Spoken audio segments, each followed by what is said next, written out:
Blog Talk Radio.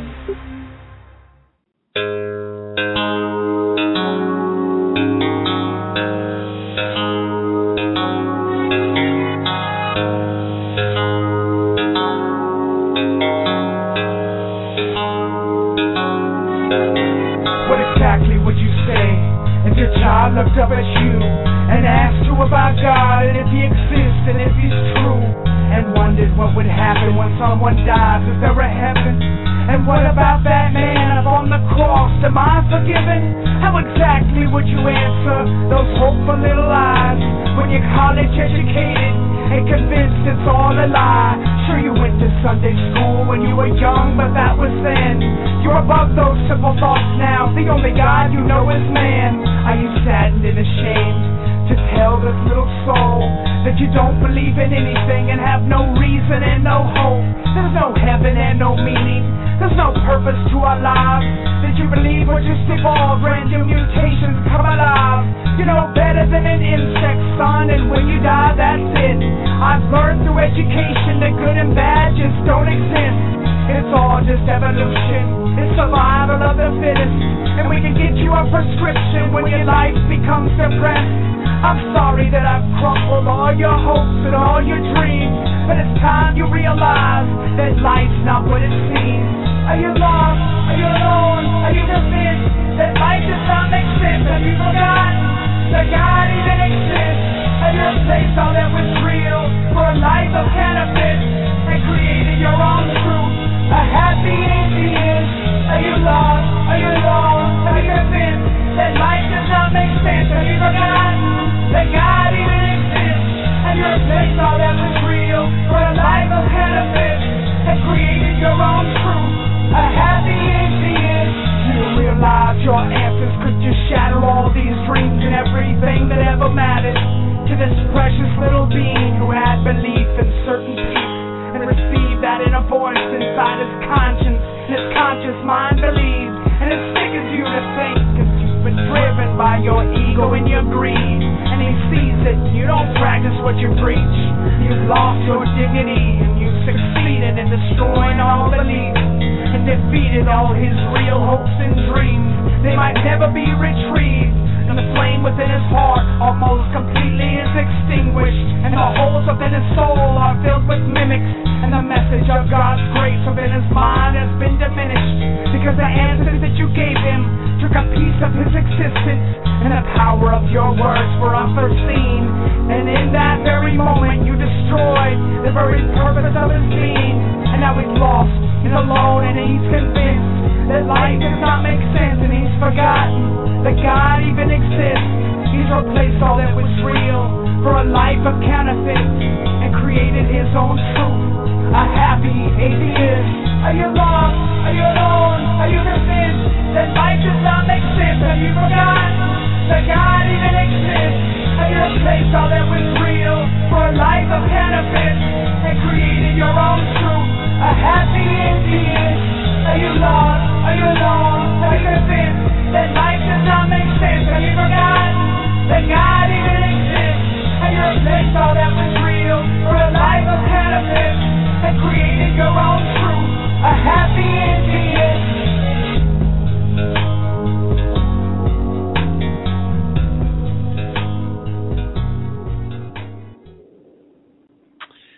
Welcome, friends, readers, listeners, and viewers from across America and around the world. I'm your host, Ben Garcia. This is FallenAngels.tv.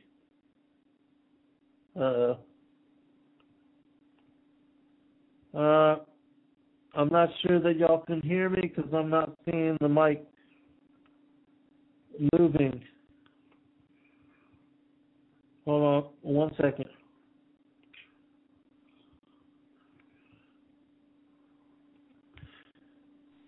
Hello, Ken? This is Ken. Okay, can you hear me okay, brother? Yeah, it's much better now. It's much better now, okay. I just wanted to be sure. And if somebody in the chat room will also give me a shout out, I just wanted to be sure that you can hear both of us loud and clear. We do have an interesting show lined up for you this evening. And let me touch the volume just a little bit here. But yes, if you would let me know that you guys can hear us loud and clear in the chat room. Okay, great. They can hear us just fine. All right, Ken, I want to thank you for joining us and for taking the time out to share your interesting testimony. You've been through quite a bit, and we've got an hour tonight. I've got another show on later. I'm a guest at midnight tonight, and so we'll cover as much as we can. And then if there's still more that we need to go into, I'll be glad to bring you on again to share more of what you have experienced, because you've got a lot of interesting stories to share, and so we'll try to cover what we can. But why don't you let the listening audience know a little bit about yourself and where people can go to read your stories and to find your books? Okay. I'm getting a nice, beautiful echo. Can you hear me okay? Yeah, I can hear you, and there's no echo on your side as far as what we can hear. So. Okay, that's fine. My short bio is I was born in Seattle, 1953, grew up in the 50s and 60s in the suburbs east of Seattle in a town or city called Bellevue. It was the picture-perfect version of suburbia back then. Mowed lawns and painted houses and new cars and all of that. And I went through the regular school system and was raised in a conservative religious upbringing, Presbyterian. And then hey, Ken, 1 second. They are saying that they do hear an echo. Are you on a landline? No. Can't. Okay. And you don't have like the show open anywhere else, do you? No. Okay. Do you want to maybe just try calling in one more time, see if we can get a better connection and to make sure you're coming through loud and clear as possible? Okay, will do. Okay, just call right back in and I'll pick you back up.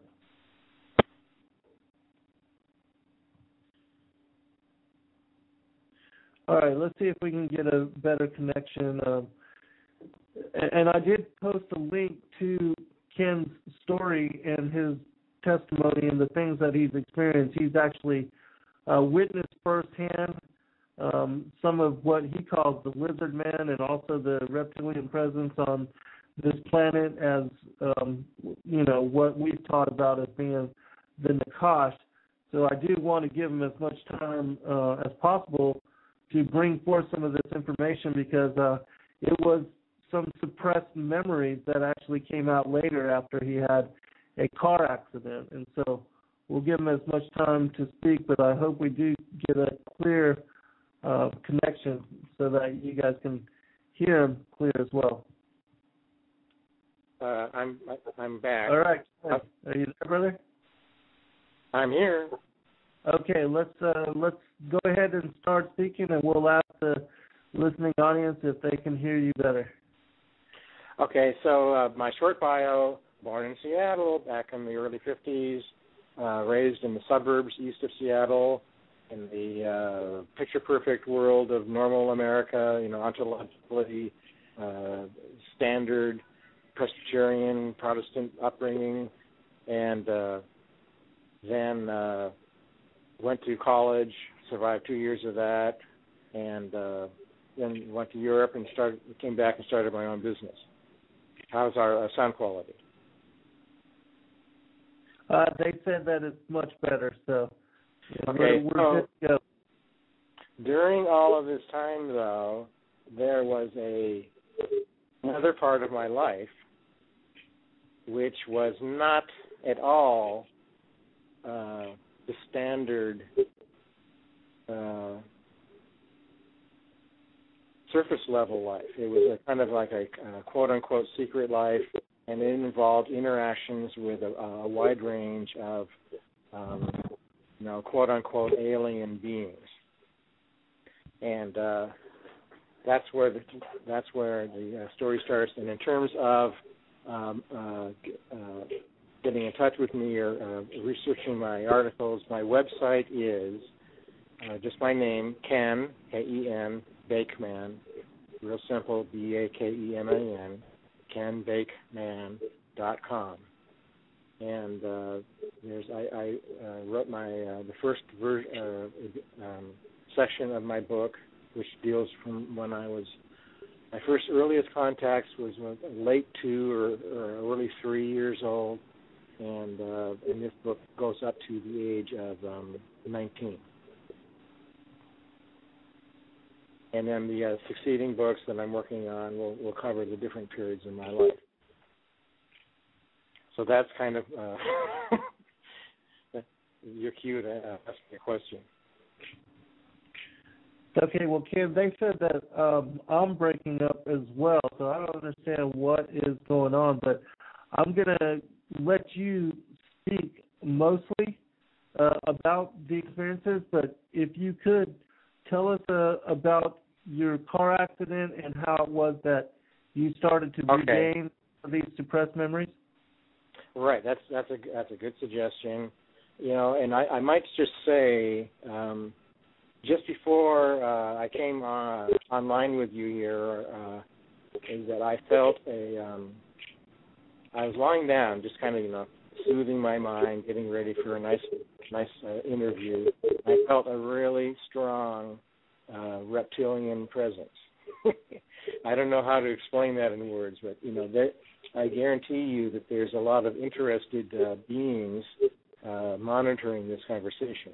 But back to how I became conscious of my memories. And this gets back to the idea of having two lives, a partitioned psyche, which is a result of trauma-based mind control, starting since ever, I was a little kid. And I think that people research this topic with individuals who have alien contacts. You'll run into this idea of the trauma-based mind conditioning. And it causes a partitioning of the psyche so that there's something you can continue as best as possible to live an ordinary life, going to school, interacting, normally in society, but you have this other life too, involving, I just use the word alien. It's not the perfect word, but we just use that word. And this went on and on and on. And in 1992, when I was about 30 years old, with my little chart here, I was in a horrible automobile accident where it's at nighttime. Someone ran in front of my truck. It really gets me upset just to talk about it. And he knocked down, and I dragged him for a few feet, and I stomped on the brakes. And I thought, I got to stop. And that was the moment in my life when I realized whatever was before was ancient history. My whole life would be changed from that moment on. And fortunately, I didn't kill the person. He just got his leg broken in two places and went to the hospital and had abrasions on his back and his buttocks. And turned out he was really drunk, and he's probably high too. He had a blood alcohol of 220 or something like that. And I survived for a few weeks after that, months after that, just pretending that everything was normal. But I got to the point where I was looking at my own reflection in the mirror, in the morning when I'm shaving, and I felt these intense feelings of anger, and I don't know where they came from. So I attribute that to this accident, this traumatic accident that just kind of blew a cork off of my subconscious, and but it needed to express itself somehow, and it was coming out as anger. And I eventually went, sought out psychological counseling because it got to that extent, and it got to and I was also at the same time, oddly, or maybe not so oddly, very interested in UFOs, aliens, Bigfoot, anything like that, angels, just the whole paranormal, gamut of topics. And eventually, about several months later or a year later, I had a recollection of a strange experience when I was 11 years old with my family on a camping trip up in British Columbia, and we were driving down the highway, and the car malfunctioned, and my father was yelling that the car was out of control and all of that.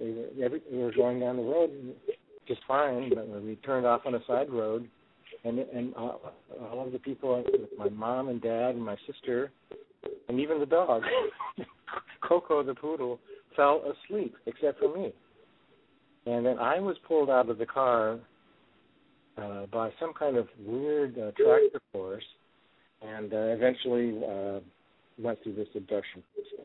That was the first memory that I recalled, and then that kind of resulted in me remembering more and more experiences during my lifetime. And I started to make a list of them, and it was just, at the same time, I was trying to just lead a normal life. I was very busy with my work, and but I couldn't get this other stuff off of my mind of involvement with strange creatures. So anyway, it goes on from there. Are you there, Zen? Yes, I want to ask you this as well, Ken. When you started to pull back some of these repressed memories, and you realized that you had these experiences all your life, you were able to recall then the things that had happened to you as a child, or was it like in stages that you began to recall the memories and then you realized that these kind of things had been happening to you all your life? And one other question, are any of your other family members, are they experiencing any of this phenomena as well? Okay, excellent questions. I think the answer to the first question is how. It was something like, are you thinking like, was there some kind of order to it? I don't think there wasn't an order. It was just it's like a upswelling of turmoil of repressed memories coming up, and just not in any particular sequence, chronologically in my life. But the other thing I should say is that I was doing a lot of meditation at that time, Kundalini, during the time that I was recovering these memories. And I don't recommend meditation necessarily. It can cause a lot of problems. But it opened a window for me, and I heard a voice say during one of my meditation sessions, I was meditating for like 3 or 4 hours a day, this back in the mid-1990s, and I heard a little voice say, "We will let you remember some now." And it was very condescending and, kind of cold, mechanical voice.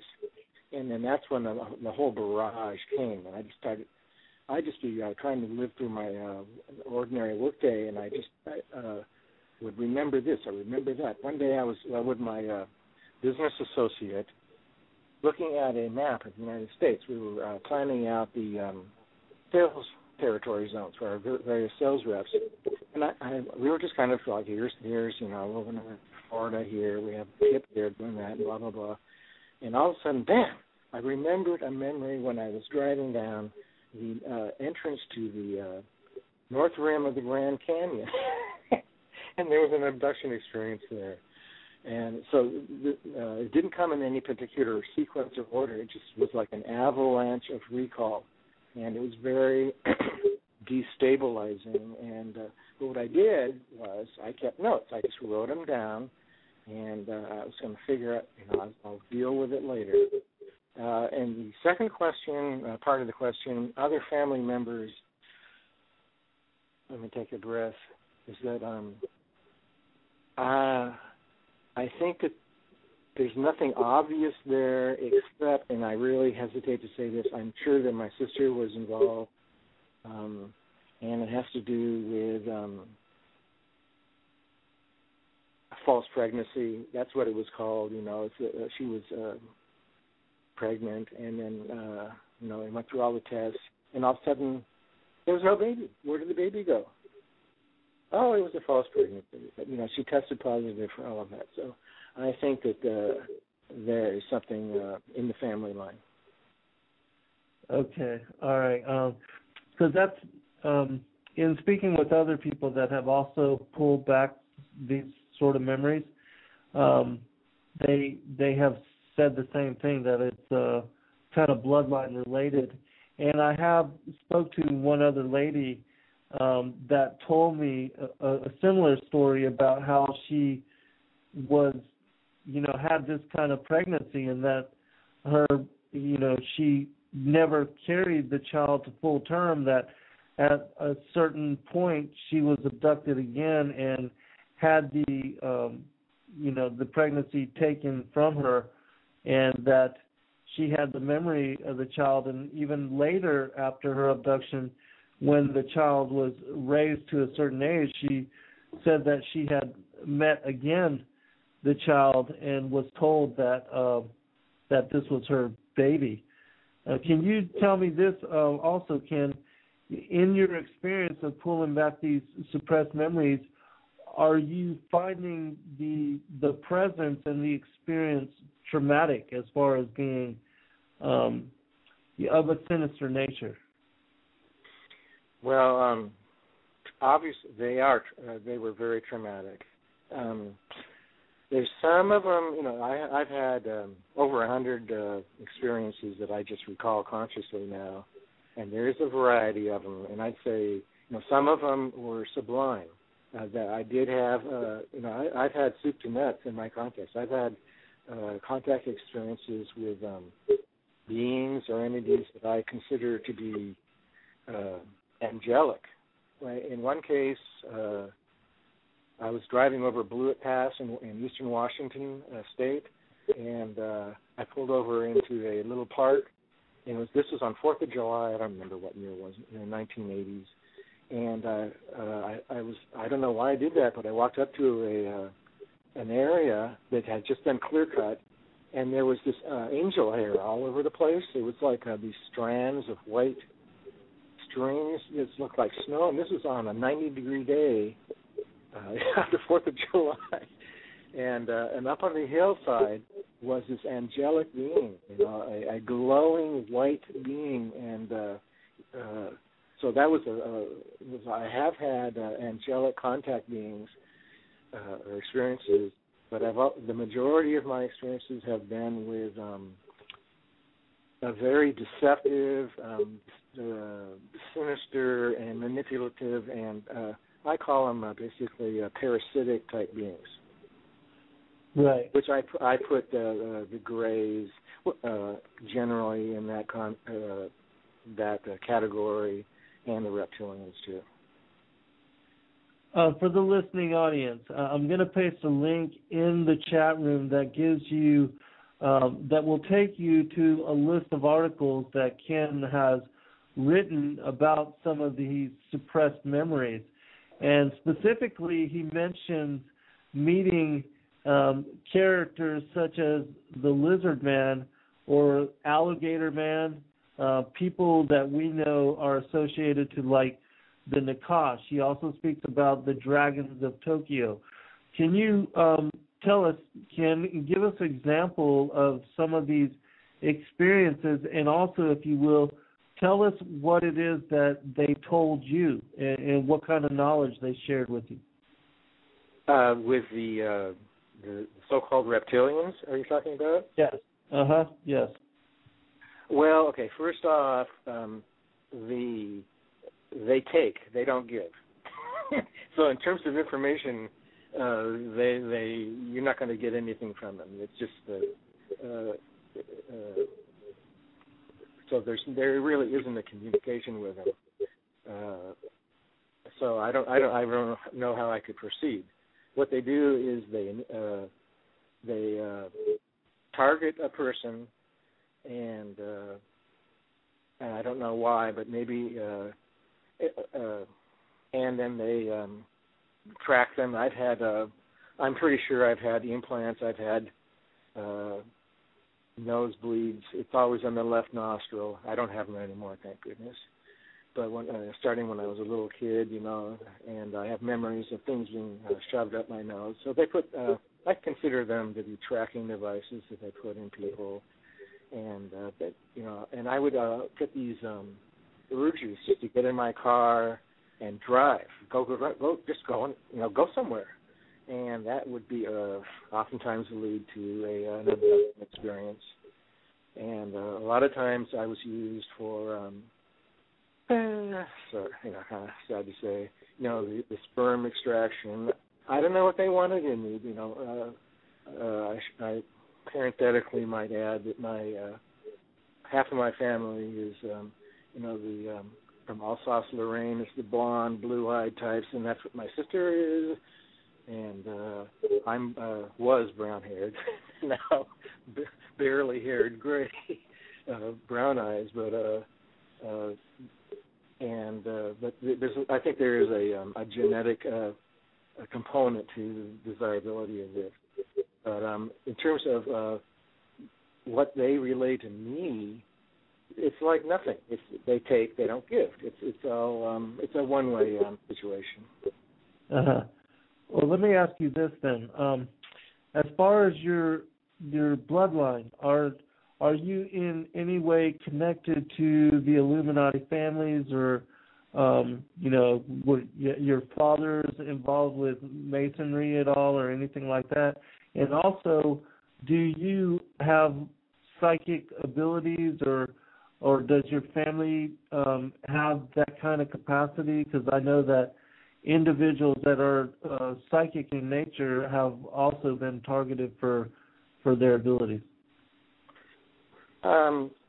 I'm not exactly sure precisely what the Illuminati is.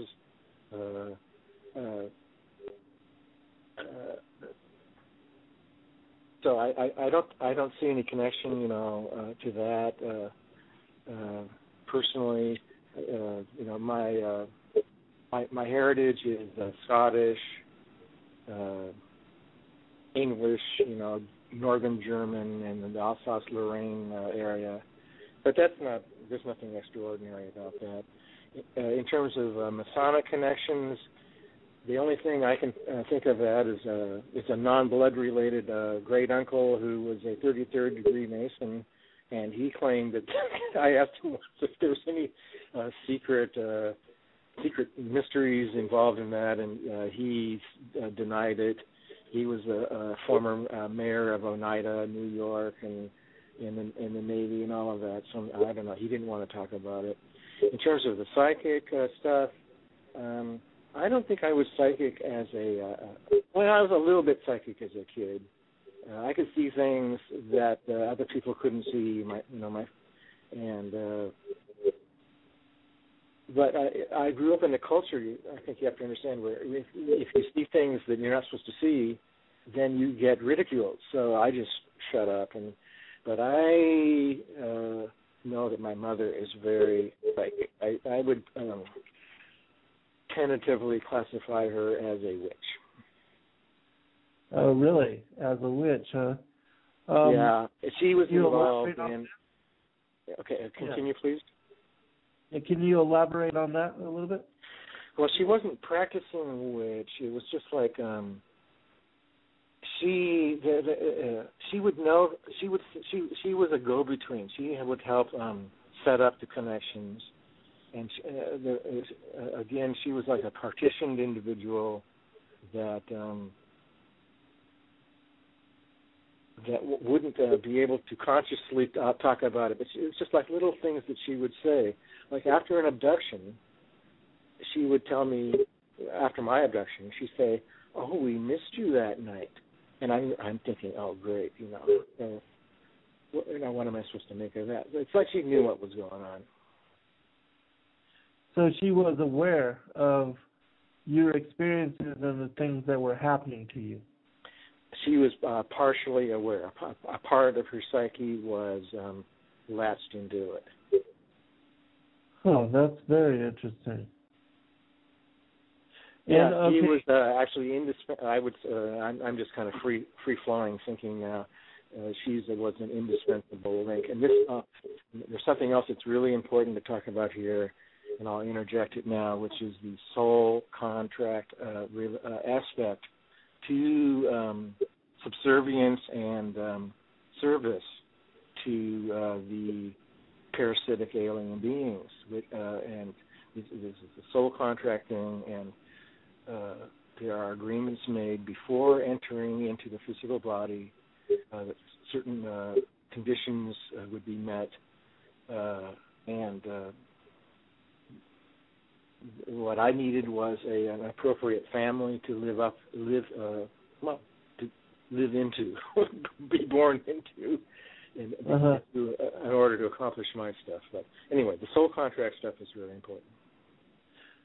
Okay, I would definitely would like to get you to elaborate on this, because I'm actually writing a book right now on pre-existence, predestination, and pre-election. And just to let the listening audience know, I heard back from my publisher, and they are very interested in representing this book. So Tape Publishing will be representing and publishing this book as soon as I get the new manuscript to them.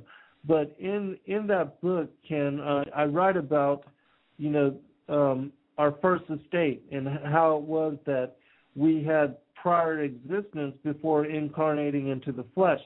And so you're speaking about a soul contract.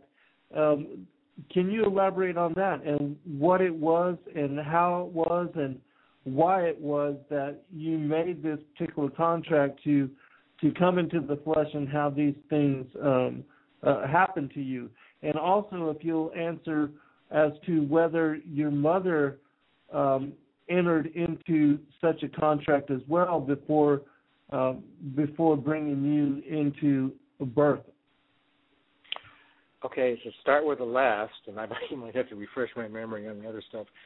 I really see my mother as being a pivotal character in the interaction and go-between with my relationship with alien beings, quote-unquote alien beings, some of which are maybe not demonic, but really nefarious. And I should also say that the topic of soul contracts or soul agreements, call them what you will, is a taboo. You cannot talk about that, because part of the agreement of the soul contract is, guess what? You're not supposed to remember it. So can you remember? That was, I'm going to say that again just to make it perfectly clear. When you enter into this is my interpretation, and I'm speaking from my personal experience. When I entered into my soul contract, part of the contract was when I became physically incarnated into a human form, I would not remember the terms and conditions of the contract. Because, why? Because you're supposed to go through the drama and act it out and go through all the peaks and valleys of life and blessings and rewards and punishments and all of that without remembering it. But guess what? I remembered it, and that was because of doing 3-4 hours of meditation a day for a year, and it opened up my psyche, my spirit, to things that ordinary humans in the Matrix are not supposed to remember. They don't remember. So but in back to the mother thing, it's really sometimes these complex topics are really pretty simple. The agreement is that I would perform services for the quote-unquote others, the other beings, the so-called aliens, which involves the Greys and the Reptilians, if my mother and father got something out of it. And I won't say what that is, but they did get it. And then you said something about the first estate. I didn't. That kind of flew over my head. Yes. Okay. Let me just explain this just a little bit, because I have memories as well, and I recall, some aspects of my previous incarnation as a soul being before taking on form into the flesh. And my memories have to do with being, part of the creation and seeing the evolvement of the creation into where it is now, and how we all became individualized form, how it was that we were part of the fullness of the great mystery before we became individualized and took on, who we are now. I understand the first estate. That you're back. I would correlate that to like tiers of creation, where we're down here on the terrestrial physical level, and there's different. It's almost like the old-fashioned cosmology, where there's different layers or tiers of things. So you're close then to the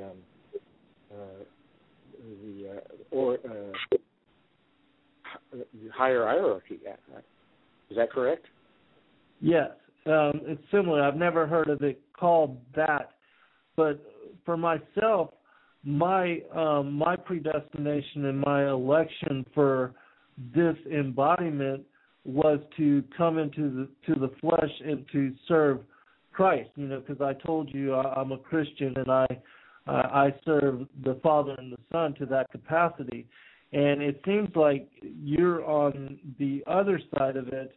And have you heard of? Go ahead, sorry. Yeah, so you're on the other side of it, and you're experiencing, but you still have recall and you still have memory of your previous embodiment as well. And so you're saying that your mother and father contracted to, have you serve that side and to have you experience all of these things, and they did get some kind of reward, some kind of benefit from that, but you're not exactly sure as to what that is. Am I correct? Not exactly. I know exactly what the terms and conditions and the benefits were, and it's my mother and father were very actually peripheral. It was I was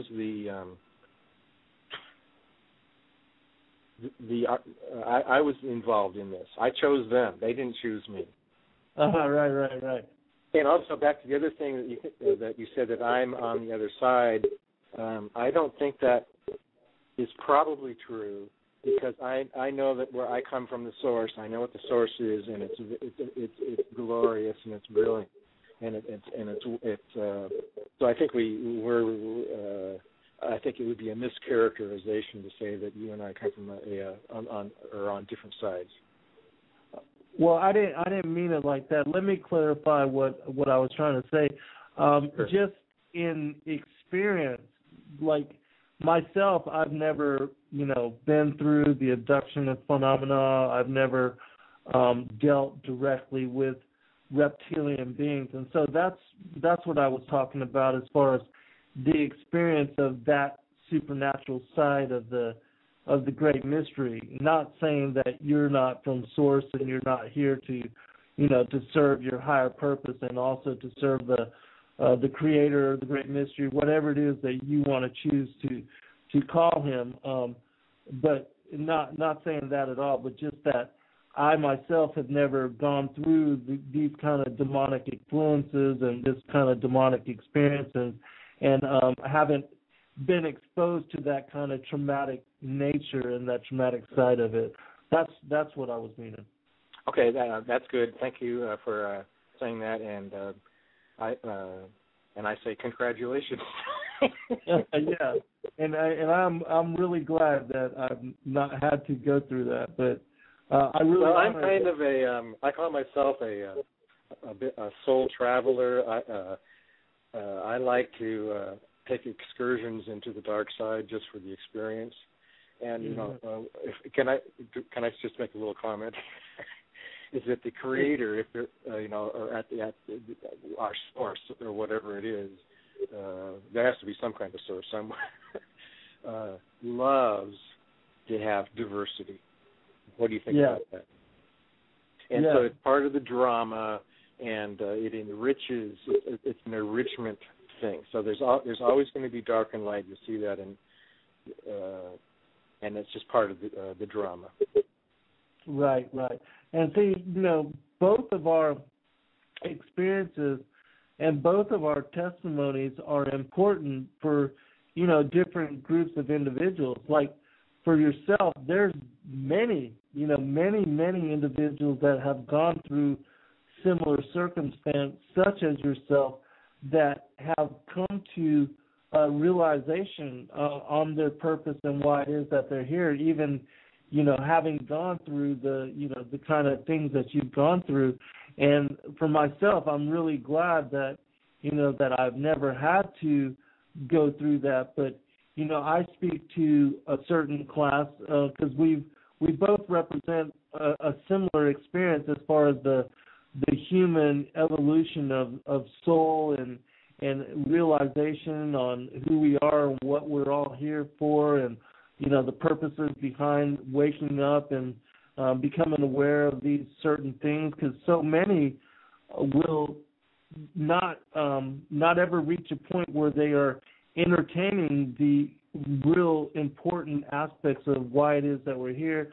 Most people are caught up in distraction and never waking up to their true purpose. And so however it is that our life experience brings us to that point, I honor you for coming through all of that and being grounded in yourself. And it's just a different type of experience. But your experience can help those that have gone through similar things as yourself. And my experience helps those that have, are going through my kind of similar experience and awakening just on different levels.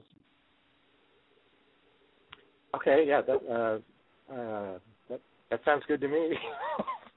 A little comment here is that part of my service, a very significant part of it, was for the so-called gray aliens, and they are very deceptive and mischievous and all of that, and they definitely do have their breeding program going on, which I have contributed to in great supply. But they do serve a beneficial purpose. I have to look at it from the full spectrum, and I'm not like a white and black. I see the shades, which is that they are a policing agency to assist in guarding humans from vampiric creatures. But they do have some kind of weird relationship with the Reptilians, so I haven't sorted it out. So I guess what I should do is do a ... I don't know exactly what's going on yet, and I'm still trying to figure it out. But I don't see it totally yet in black and white. Mm-hmm. Or now, in evil, not in terms of evil and good, or demonic and angelic. I'm not sure yet. I'm still sorting it out. Right. I think that's where, most people are, is we're still trying to figure those things out. Now, when you say that they've extracted seed from you, now, is that through, like, the kind of the mechanical, or was it that you had, like, sexual experience with some of these kind of entities, or was it both? It's both. With grays, what they did, they had a kind of a woven metallic belt that they put around your hip, your pelvic girdle. This is for the guys. This is for me. I'm just speaking for myself. Really tight, and they have some kind of attach it to some kind of stimulating thing, you get an erection, and you ejaculate, and they have their little cup ready there, and bam, they're gone. So this is like a 2-minute process. The other times, there's not the grays, but there's a type of being that I've had a lot of experiences with, and they're bad. They're kind of blackberry, black bluish colored skin, all black eyes, and they made me have sexual intercourse with their females, and it was an adventure. I'm sorry. They showed me, by the way, the offspring. This was I saw my children, and the first time I saw it was, Can you describe what you saw? Yes, I was just ready to go there. The first one, I was just in college, and they showed me this little baby. It was in the middle of the night. They took me out into the backyard and of the house I was living in Montlake, Seattle, and they had their little tiny landing craft. They use these little transport shuttles. They're very standardized. And there was the mother there, and I'm the daddy. And they showed me the baby, and it was in this little pink blanket. And I just about passed out and threw up and everything else when I saw this thing, because it was like it was just way too much to handle. And then 10 years later, they showed me 12 of my children, and they were all different colors. This is, again, in the middle of the night, and they lit up these floodlights in the back of the apartment building I lived in, and there's 12 of my children there, and they were all lined up just like little soldiers. They were about between the ages of 8 and 12, and they stared at me, the big eyes, different color of skin, different colored hair. And I stared at them, and it was, what are you going to do about it? And that was part of the breeding program, is to interject a variety of what would you call it? I don't know, genomic material to spice up alien life. So I have seen them, but I haven't interacted with them, and I haven't received a Father's Day card yet. Well, let me ask you this: when you say that, were they human, more human looking, or even though you said that they have different colored skin, what kind of colors? And could you tell that there was? And also, if you'll describe the person or the individual, the kind of female alien hybrid type that you mated with, to give us a better idea. Okay, in that case, that's these very dark-skinned beings. I call them. They're a very, very dark blue tint to their skin, all black eyes, kind of heavy set, definitely human-like, just different features. And the female was like that, and they would get me when I was traveling. They always get me when I'm traveling on a business affair. That's why I do not travel anymore. And one time I was at a Hotel 6 in Groesburg, Oregon, and they come in the early AM, and they can go right through the walls. They don't, they are somehow trans-dimensional or interdimensional, but then they solidify, and there is the female there, this young woman, and according, she is not attractive in my opinion. Sorry about that. But they had her dressed up in a white wedding dress, and the whole idea was that she was my bride. I mean, this is the extremes that they go to, so, and I have no idea where they get their outfits from. But And then so that it's with these dark-skinned beings, which I haven't heard anyone else except one other person I know has talked about it.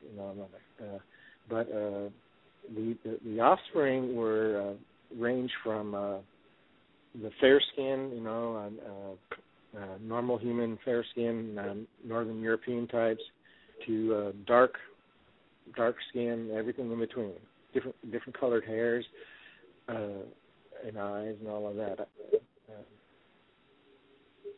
Okay, and they were predominantly humanoid, right? Oh yeah, they just look like strange-looking humans. Yeah.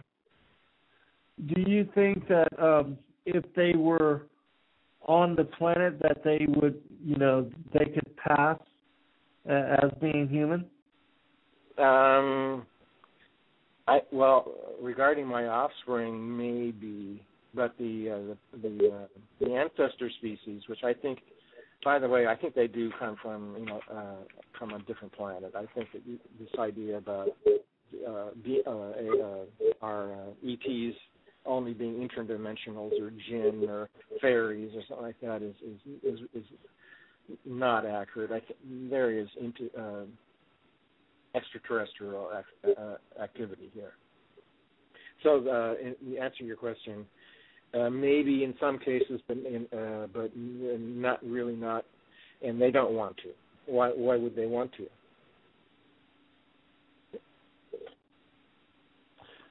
What do you think is the purpose? What is the end game for all of this taking place? Well, I think it's presumptuous to use the term end game. It's an ongoing process, is what I call it. It's an ongoing process, and it's about diversity and enriching the diversity of life. And I think that humans probably were, we humans, you, me, and everybody else that you interact with, are probably a result of some kind of process of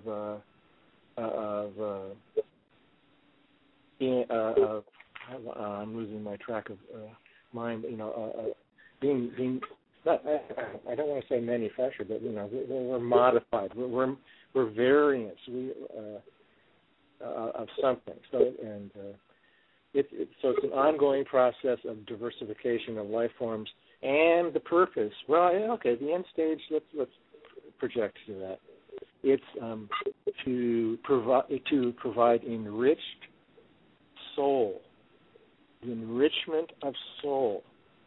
And the more diversity there is of life forms, the more it creates the enrichment of soul. And this is what angels thrive on. In your experience, because we're quickly coming down to the end of the show here, Ken, and we'll definitely do a follow-up because I think there's so much more that you can bring to the table as far as your experiences, and we didn't even really get into the details of all that. But can you tell me about disclosure, whether you think that is coming soon, and also whether you feel that these beings as a collective, whether they're benevolent or malevolent? Okay, disclosure. I wouldn't hope for that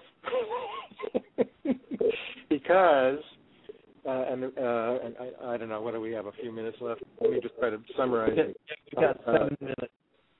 Humans, the current crop of humans, Homo sapien, on this planet are a selective breed, so to speak, to serve a certain purpose, and we are dumbed down in order to be almost like a farm animal, to serve the purpose of generating soul. Well, I call it soul material, but it's not material. It's like soul energy or something like that, life force. the problem is a lot of people are catching on because of a variety of reasons. But there won't be any official disclosure, in my opinion, from government. And the other thing was the second part was I was going to disagree with it. What was it? Hello, are you there? Oh, whether they were malevolent or benevolent. Oh yeah, collectively. You said collectively. See, this is okay. Well, the answer is both. Because it's the dynamic that drives the universe is the diversity and the polarity and this is what if I just briefly say about people say, well, reptilians are bad, but guess what? The reptilians are responsible for, in my opinion, for generating all sorts of cultural energy. From the Aztec to the Maya to the ancient Egyptians and so forth and so on. So collectively, it's both malevolent and benevolent. And the thing is that we humans need to wake up and realize what's happening to us and be cognizant and be participants rather than victims. In my opinion. We've got 5 minutes. I'd like for you to.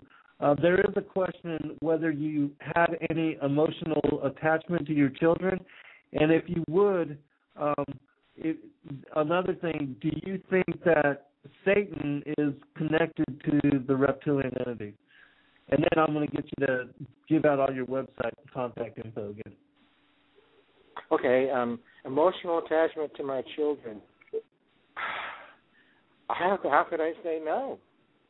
But it's what if you were what if you had a child or children when you were 18, 19, 20 years old and you only got to see them once and they disappeared? What does that feel like?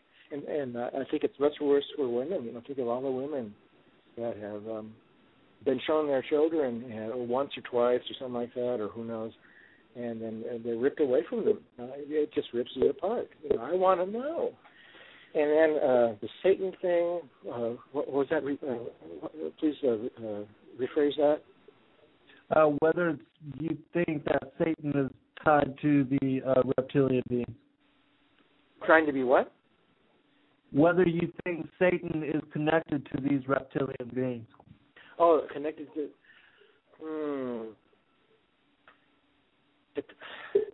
Well, Satan is,